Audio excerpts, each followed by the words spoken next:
ما عنديش زبادي وما عنديش لبن، ما اعملش شاورما.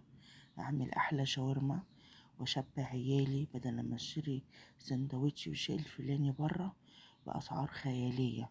يلا بينا نعمل شاورما اللحمه بطريقه بتاعتي احسن من بتاعه المحلات واطعم من بتاعه المحلات. معايا الشاورما بتاعتي، معايا بهارات شاورما، معايا جوز الطيب، معايا حبين، معايا ورق لورا، معايا شوية قولوا معايا شوية ملح، هنحط شوية زيت. تمام، المتاح عندك حطي، عندك زبادي يا لوسة حطي، ما عندكيش زبادي حطي شوية لبن. لو عندك ده ما عندكيش ده ولا ده، قلبي كل الحاجات الحلوة ديت ويلا بينا نحطها شوية في التلاجة قد ساعة أو اتنين. وبعد كده معايا مادة دهنية على البوتاجاز.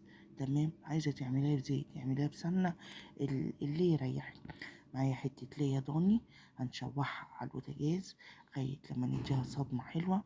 معايا الفلفل الألوان، معايا بصلاية هنحطهم بعد ما شوحنا حتة الليا، هنديله بردك صدمة على جنب. وبعد كده ننزل بالايه، بالشاورما اللي احنا كنا متبلينها وحطينها قد ايه ساعتين تلاتة فين، في التلاجة. وبعد كده نقلب كل الحاجات الحلوة دي مع بعضيها. وبعد كده ايه، نسيبها ايه، بس على نار عالية، ما توطيش النار عشان ما تنزلش المية ايه بتاعت. ونزلي بردك نفس البهارات عشان البصل والفلفل ياخدوا من نفس الايه التطعيم، وشمي احلى ريحة شاورما. كان معايا السمبوسك اللي انا كنت عاملاه الفيديو اللي قبل ده، كنت مفرزاه في الفريزر، كان كام واحدة كده، وريتهولك من شوية وطلعته وقليته وحمرت شوية بطاطس.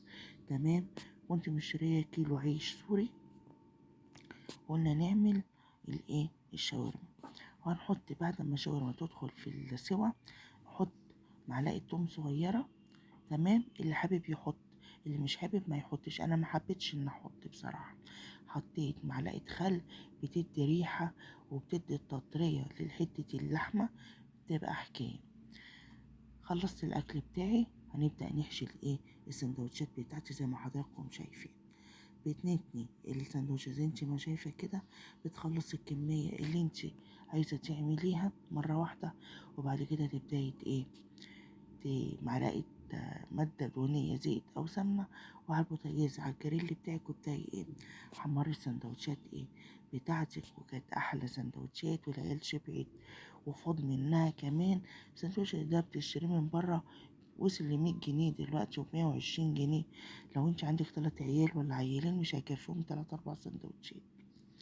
هنا بوريكي بقى ايه لما حطيت المادة الدهنية على الجريل، وهبدأ ايه ارص السندوتشات بتاعتي تاخد صدمة. وادي قصة الشاورما، مش قصة، هي احلى شاورما تاكليها واحلى طعم واحلى تتبيلة بطريقة سهلة وبسيطة زي ما انا عودتكم في الحلقات اللي انا بقدمها لكم اهوت. لو عجبك المحتوى وصلت للمرحلة ديت او وصلتي للفيديو دلوقتي، متنسيش اللايك والاشتراك وتصلي على اللي يشفع فيكي وكومنت حلو عرفيني انت من انهي مكان. بوريكي اللي شاورنا هنا محمصة، الرغيف نفسه محمص. وعملت زي شيف شربيني زي ما انا عودتكم، وحطيت كده كام خيارية كده على الوش بكسر اللون. الشاورما دايبة في السندوتشات بتاعتي. يا رب أكون عند حسن ظنكم. دي كانت الحلقة بتاعتي. دمتم في حياتي، ربنا يحميكم ليا ويخليكم ليا، أنا من غيركم ولا أي حاجة. كل سنة وانتم طيبين ويعود علينا وعليكم بالخير يا رب. البطاطس دي أنا مفرزاها، اللي حد عايز الطريقة يكتب لي في كومنت أعمل لكم حلقة كاملة على تفريز البطاطس الفرن فريتز. فرن فريتز. يلا باي باي.